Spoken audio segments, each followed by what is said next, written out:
For this module, I want to shift us from what I think of as high art comics. Art Spiegelman's Mouse won the Pulitzer Prize, Alison Bechtel's Fun Home won the 2006 National Book Critics Circle Award. I want to shift from those major comic books back to the superhero genre.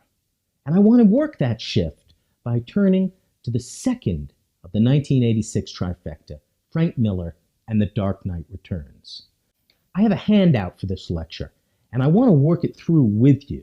I want to circle some words, and I want to synthesize some details. That handout is right on the weekly homepage. You should be able to find it. And I want you to download it or get it up on the screen. And don't worry, I'll wait here. Okay, if you've got the handout, we can work on it. Dark Knight Returns came out in 4 separate comic books in 1986. And these 4 separate comic books, they're not quite floppies, and they're not quite trade paperbacks. What they are is prestige editions. And you can see they came out serialized over the course of the year, but there are no advertisements. And the actual comic, it's not really floppy. It's pretty nicely presented. Dark Knight Returns came out in these 4 versions, and then it right away was reissued as a graphic novel. But in this serialized format, in the kind of darkness that Miller creates in his aesthetic, and in the sense of foreboding and crime that permeates the story overall, Dark Knight Returns returns us to the heart of American popular fiction. And that heart is late 19th century pulp fiction. What is pulp fiction? Pulp fiction takes its name from the cheap, pulpy paper it was printed on. And the first example is the 1882 Golden Argosy.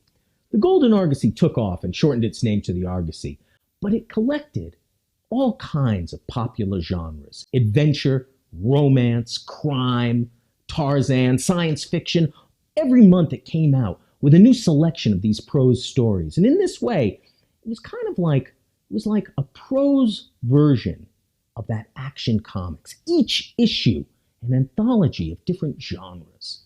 Now, Pulp Fiction continued, and I think it hit its high point with the 1920 Black Mask magazine. Black Mask was printed by H.L. Mencken, and it introduced what's known as hard-boiled crime or hard-boiled detective fiction. Writers such as Dashiell Hammett and Raymond Chandler. Indeed, Raymond Chandler is one of my favorite writers. He has an essay, an introduction really, to one of his collections of short stories. I have it here. It's called Trouble Is My Business. Raymond Chandler writes an introduction to Trouble Is My Business, which collects his early stories from those Black Mask magazines. And I find that introduction really hits at what he's doing and teaches us something about genre.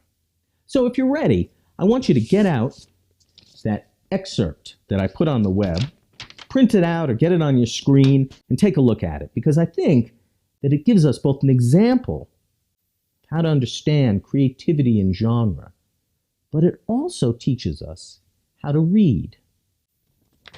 This is the introduction to Trouble Is My Business.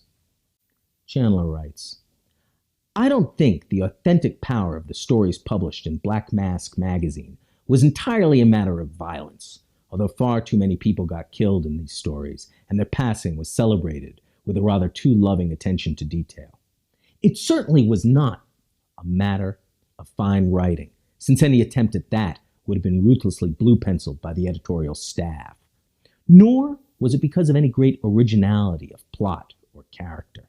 Most of the plots were rather ordinary, and most of the characters were rather primitive types of people. Possibly it was the smell of fear which these stories managed to generate.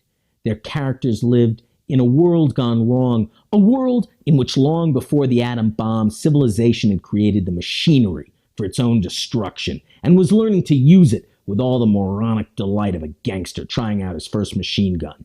The law was something to be manipulated for profit and power. The streets were dark with something more than night. That's just a great passage, and when I look at it, instantly the phrase smell of fear jumps out at me. So I circle that. And then that last phrase, the streets were dark with something more than night.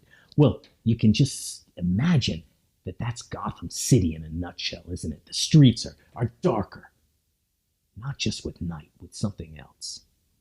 So I circle those two things, and they give me a sense of the world that both Chandler's writing in and the world he's writing of. And that makes me think that there's more in here, because this isn't just describing when he was writing, but it's describing how he's writing too. So that drives me back into the passage, and then I circle not a matter of fine writing. Well, that's interesting, because most writers, I think, they like to think that they are fine writers. And then I circle, nor was it because of any great originality. So this is interesting, and I'm beginning to synthesize an idea here.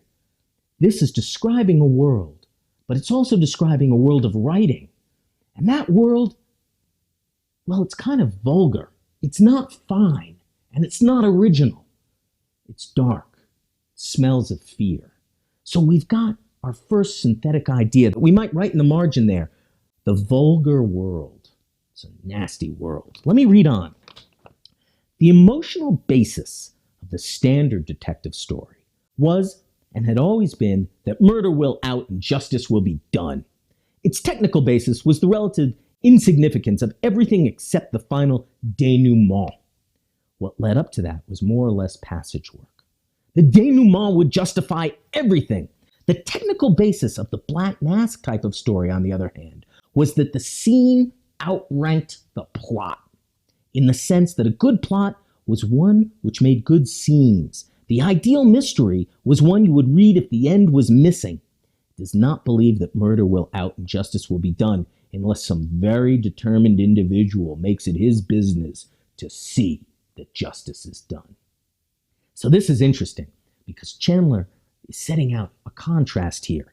And one thing I circle in that first line is standard detective story. So the standard detective story, Chandler says, everything is insignificant except the final denouement. So I'm going to circle that denouement. What is a denouement? It's the conclusion. It literally means the unknotting, the untying.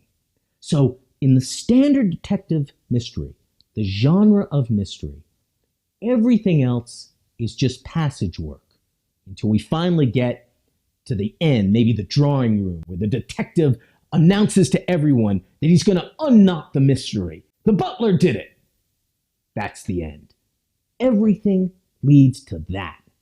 Now, the hard-boiled Black Mask kind of story, this story that comes from a world of fear, this vulgar story, this vulgar world, in it, the end doesn't matter so much. What matters is that the scene outranks the plot. It's a kind of filmic sensibility. The scene is everything.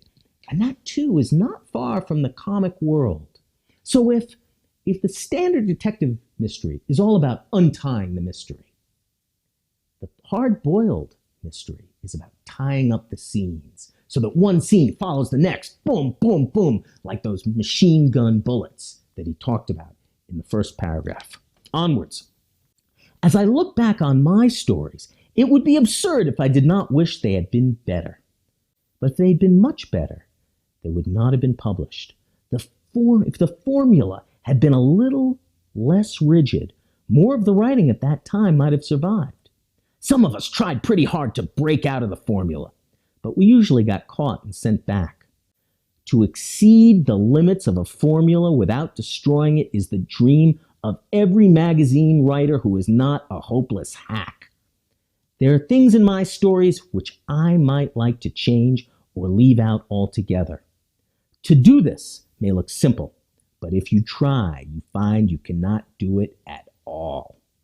You will only destroy what is good without having any noticeable effect on what is bad.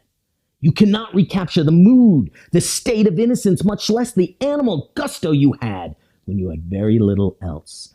Everything a writer learned about the art or craft of fiction takes just a little away from his need or desire to write at all. In the end, he knows all the tricks, but has nothing to say.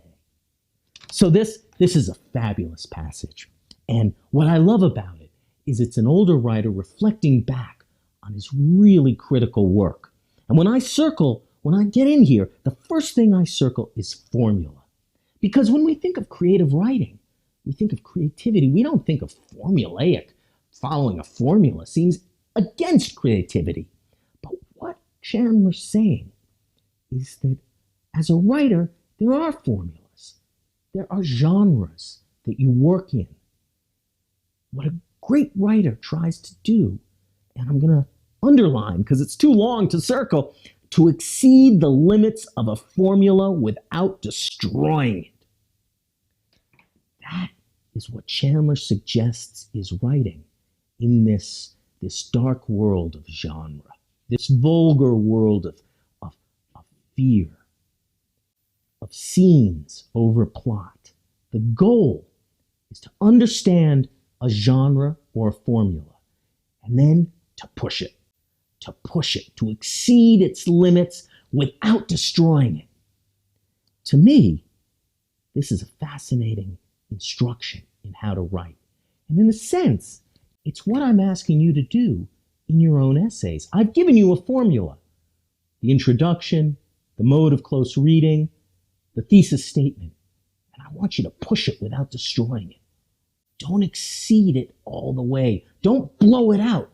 Leave it as an academic argument. But push it as far as you can creatively. In pushing it, Chandler gives us some tensions.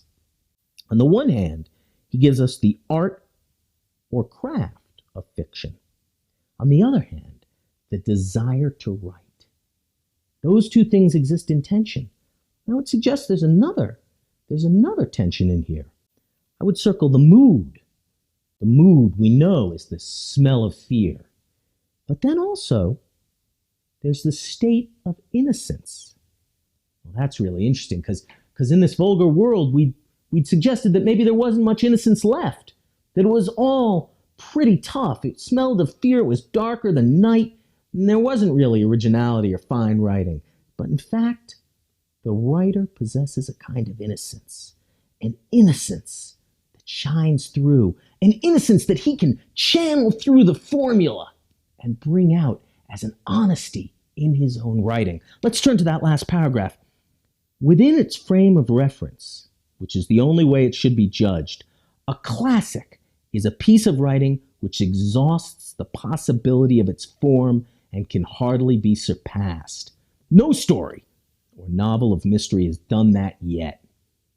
Few have come close, which is one of the principal reasons why otherwise reasonable people continue to assault the citadel. To me, that final passage there lays out a challenge. And I'm going to say it's the challenge of genre itself. Genres exist. We can recognize them quickly and easily. Each is its own family.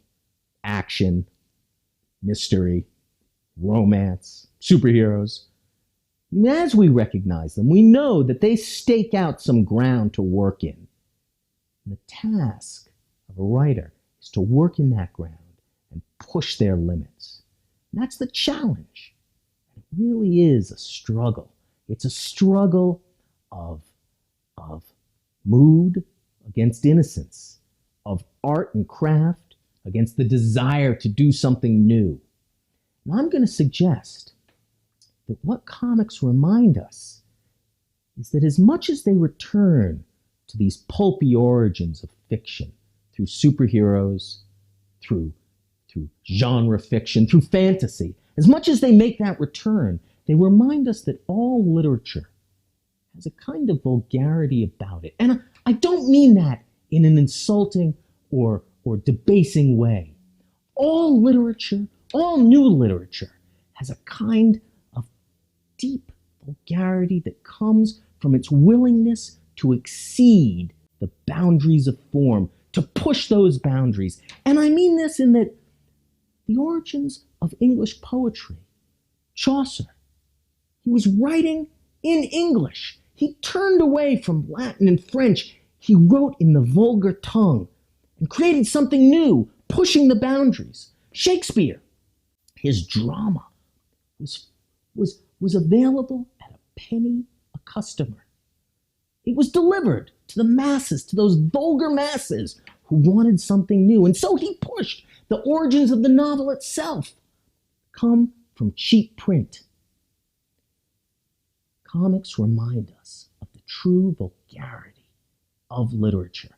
And in doing so, they invite us to push the existing boundaries one step further into creativity.